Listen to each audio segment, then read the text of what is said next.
No. Don't tell me. They've briefed Warner. What's wrong with him? Don't ask.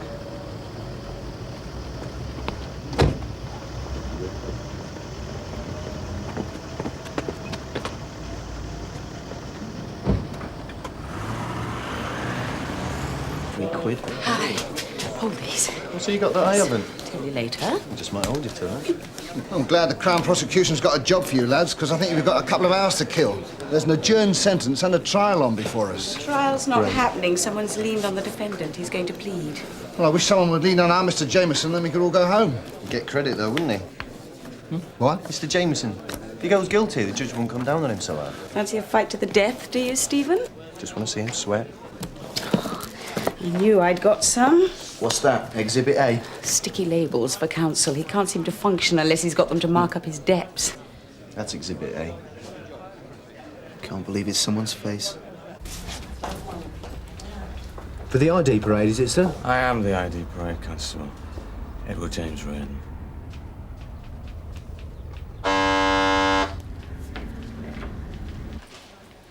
Andrew, how's the key witness? I'm on my way to see her now. Yeah, well, if I know Angie Wade, she's going to be in a right panic. Want me to have a little word? No, thank you. Well, I only thought I could have a A little senior chat. officer, entirely independent of the main investigation, must have conduct of the ID parade. Yeah, I know all that. Yeah, our suspect's just checking in. Terrific. You can't see him either. He's enjoying this. Now enjoys a stable home life with his common law wife and 2 children aged 3 and 5. How can any woman enjoy a stable life with Gary Jameson? He's an animal. I didn't write it. Yeah, but you have to know what you're reading out, don't you? Hey, give Mr. Howard's last drunk and disorderly. I had him for that. I was outside the afternoon pub back in May. That was just a bind-over. The judge blows his top if you chuck in any BOs. I've been thinking, Sergeant. Inspector. Inspector. I just can't go through with it. It would help your own case quite considerably if you cooperated with us now. But I only saw him the once. After that, it was just some letters and phone calls to say he'd fix things. But when you did see him, he was with you long enough to tell you exactly how to fiddle a loan out of the building society, wasn't he, Miss Wade? I just wanted a house, didn't I? A place of my own. Is that so terrible? I had to have somewhere for my little boy. He was getting chest infections the whole time. This man said he was a financial advisor. He'd sort out some references for me. False references. They had to be, didn't they? They weren't going to lend me the money if I let on I'd just been made redundant. So it was fraud, wasn't it? I was going to pay it back one day. I mean, my redundancy money came to $1,200. But first you had to pay the gentleman who gave you the advice. Yeah. He just seemed so nice. He had a lovely smile. Even if Angela Wade does pick him out, it's not going to be enough for the CPS, is it? Could be a lever. Thought you didn't think too much of ID parades, anyhow, Gov. They have their place. You know what? He even stung her for the solicitor's fees. Dear oh Lord. Told her he found some geezer who could do the conveyancing on the cheap and then charged her over the odds. Why are you so sure Reardon's behind this? Because he's got his dirty little paw marks all over it. And if she doesn't pick him out? Don't even think about it. Nothing to be nervous of, lad. I'm not nervous. Just because the defence counsel's like some mad and Rottweiler when roused. Andy could see you fancied his girlfriend. Leave it out. We're starting. Incredible. And then we're stopping. What? David Warner's made an application for a trial within a trial. Wrangling over some legal mumbo-jumbo, are they? He wants Jameson's admissions in the police car ruled as unsafe to set before the jury. See on about. According to Jameson, he was forced into making those confessions. You were out to nail him. You didn't care how you did it. Yeah, well, he would say that, wouldn't he? Oldest trick in the book. Yes, well, Warner thinks he's got enough to go on anyhow. What's it mean exactly, this trial within a trial? Like all the witnesses are called, or what? Not this time round, I'm afraid. He just wants the officers on the stand to give their evidence a good going over. Once we've opened the case, the jury goes out, the fun begins. Just so he can look like Mr. Mastermind and we look like a bunch of bent PC plods. I would advise you of your rights to have a solicitor, friend, or appropriate adult present. Look, I trust you. In that case, a colour photograph of the parade will be taken and kept on file. If I'd known, I'd have dressed up. What, like they think we duffed him up in the car, do they? I mean, where's the bruises? Did he have any bruises on him, Sarge? Wasn't a mark, was there, when he got to you? I have to say it was very carefully done. What? PC 363 Loxton. Shut up, will you, Phil? But are you saying, Sarge, that He's you think... kidding you, OK? So just shut up.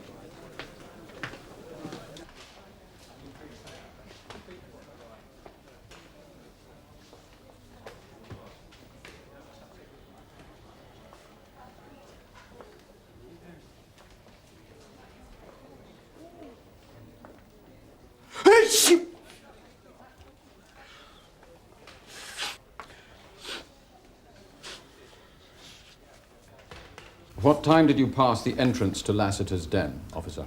At approximately 10:45. Tell the court what you saw. As we turned the corner into Armitage Street, I saw a disturbance taking place in the entrance to Lassiter's den. I stopped the car. I saw the defendant with his hands around a man's neck, and he was smashing his head against a door pillar. The man fell to the ground, and the defendant then kicked him several times to the body. He then looked in our direction and started to run off. And what happened then? I attended to the injured man while PC Loxton gave chase. Just tell them what happened, that's all it takes. I seem to have lost He seemed to have lost consciousness. Was it raining that night? There was a slight drizzle. Slight drizzle. Did it affect visibility? Hardly at all. And would you say that Armitage Street was well lit, officer? The street lamps provide an adequate source of illumination. Yes. Now, in your statement, you described the assailant as tall, late 20s, with greased back hair and wearing a blue ski jacket. Yes, Your Honour. You could distinguish his greased back hair from that distance, could you? Yes. Or was it afterwards? After you had spotted my client in the crowd gathering round the complainant and knew him to have a record? Was that not what identified him to you, officer, his past record? No, Your Honour. Well, you did know Mr. Jameson, however. I knew him. Yes, you had in fact attempted to arrest him some weeks before the alleged assault at the Half Moon pub, when he was outside on the pavement minding his own business. He wasn't minding his own business. He was urinating in a public place. Yes. He's not quite on a par with a malicious wounding, however. He was committing an offence. Yeah, I think we've established at any rate that you knew Mr. Jameson, officer. What I'm suggesting... I know what you're suggesting.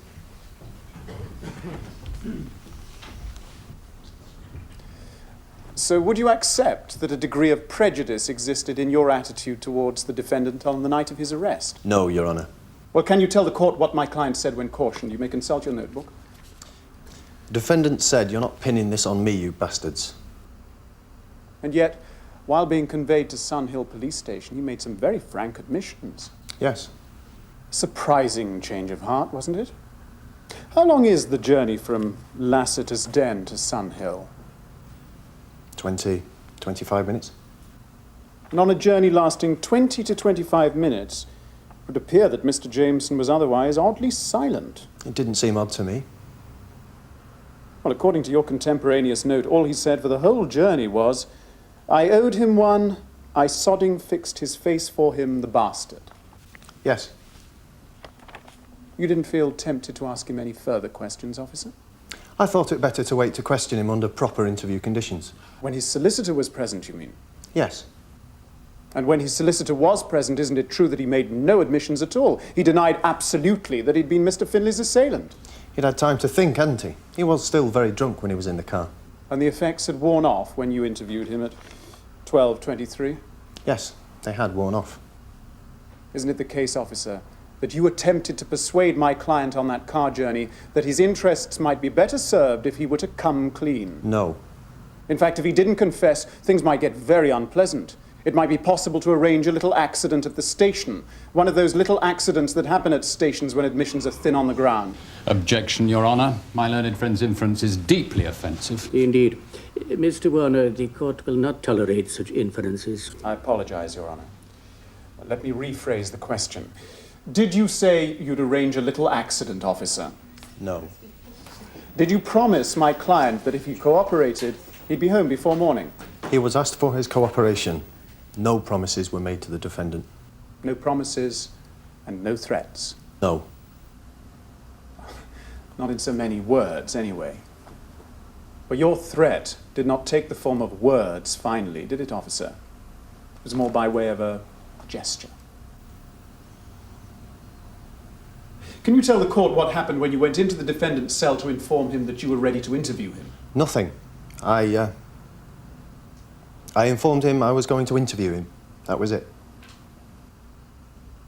You did go into his cell, however. You didn't just call him from the door. Yes. No, yes, I went in.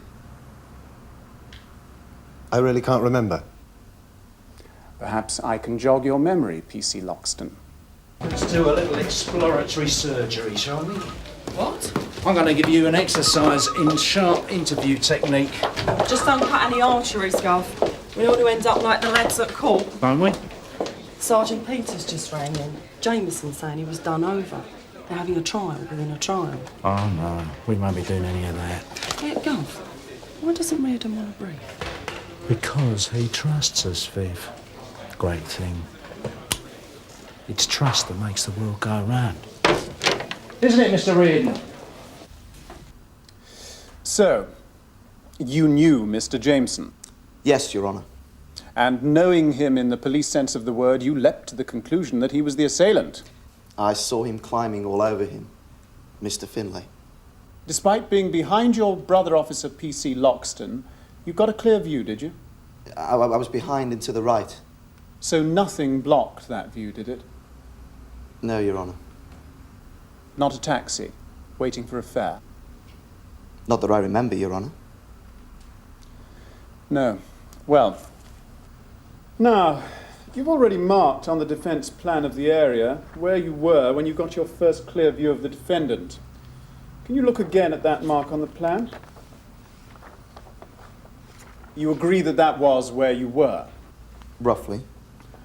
Oh, roughly, of course.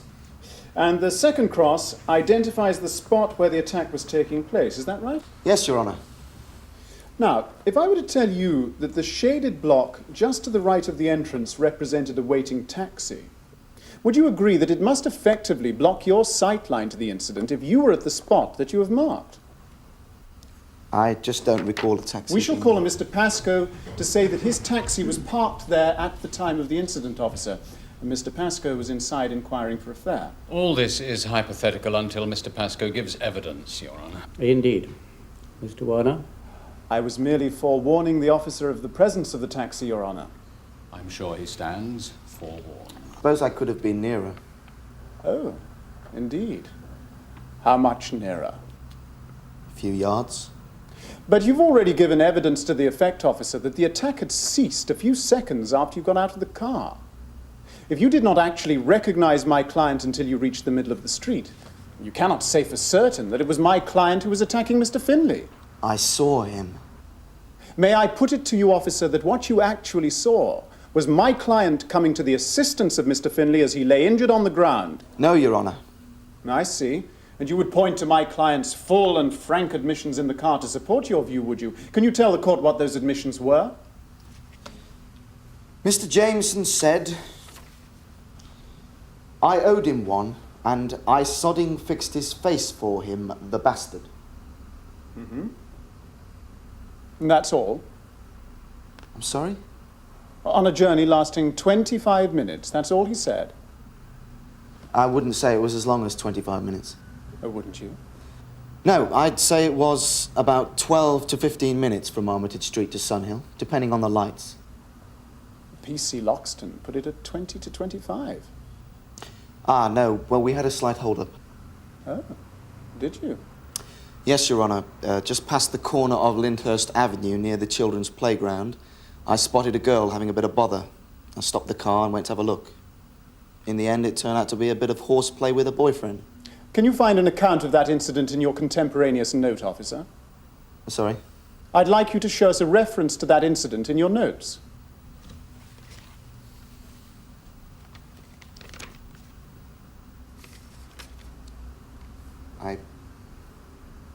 Yes? I don't seem to have a note of it. I see. It just didn't seem relevant. And was there anything else that didn't seem relevant? For example, what actually happened in that police car on the way to the station? Did you feel that the threats made to my client during the course of that journey weren't relevant either? No. No, they weren't relevant. Is that what you're saying, officer? No, I mean, no, they didn't happen. What colour jacket was Mr. Finley's assailant wearing? Mr. Finley's assailant, what colour jacket was he wearing? Grey, Your Honour. You're sure about that? Quite sure. Thank you, officer. That's very helpful. No more questions. I mean, we've had a positive identification of you, Eddie. Very positive identification. So do yourself a favour. Get yourself a brief. I mean, it's got to be worth a couple of 100 packets of those things in the long run. Let's face it, it was a bit of a mistake, wasn't it? Helping Angie Waite to con her local building society out of a loan. You got a bit too close to her with that 100-watt smile of yours. What was it? Getting a bit desperate? Losing your touch?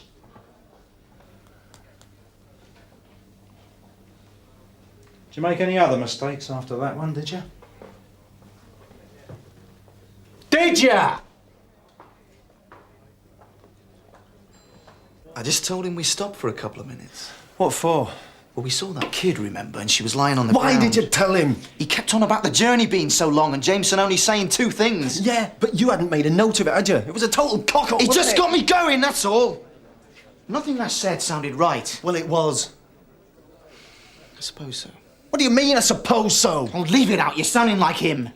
So, at no time while you were attending to the suspect, making him mugs of tea and sending out for cigarettes, do you remember an officer come into Mr. Jameson's cell and relieve himself in the toilet bowl in front of him?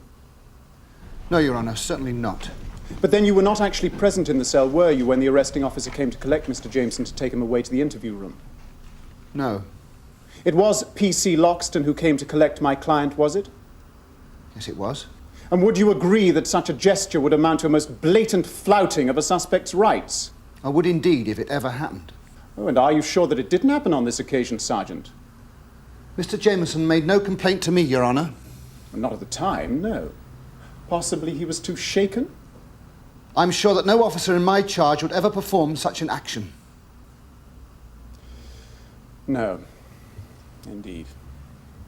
Now, perhaps you can just solve one mystery for us, Sergeant.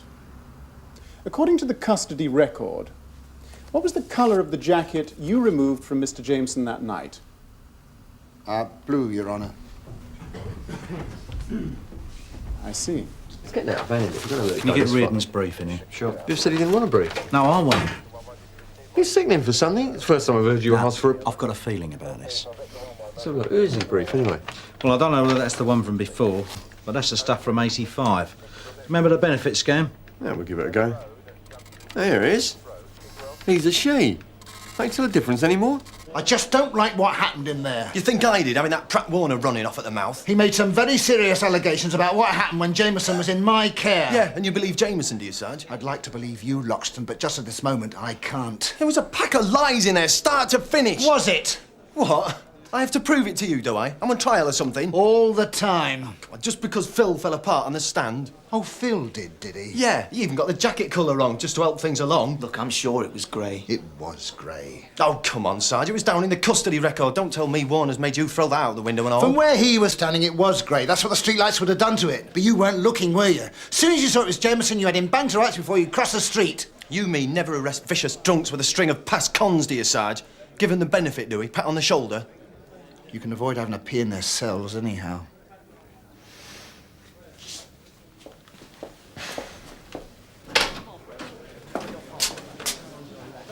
The judge has thrown it out. Warner's application. He's letting the admission stand. That's all right then, isn't it? Must have seen it was all a pack of lies. I mean, Jameson had no defence, did he? Not if your identification of him was correct, no. Well, the judge is saying he believes us, isn't he? Yes, well, he's famous for preferring officers' versions of things, this judge. If it had been someone else on the bench, you might not have been so lucky. Whose side's she on? You won't be called until tomorrow now. You'll have to go through the whole thing again then. Thank you. Oh well, at least it'll be for real. It was for real just now. Right, Eddie. Your brief's on the way. What? We like to do things properly at Sunhill. Wouldn't want to deny you the benefit of her sound advice. I don't want her. She should be here any minute. I want the interview to continue. Best to hang on. It's my right to be interviewed. Ready to talk now, are you? Yeah. Right. Set her rolling. Fit, are we? Not really. Well, what happened? Excuse me, Yes, ma'am, can I help you? I'm Elizabeth Saunders.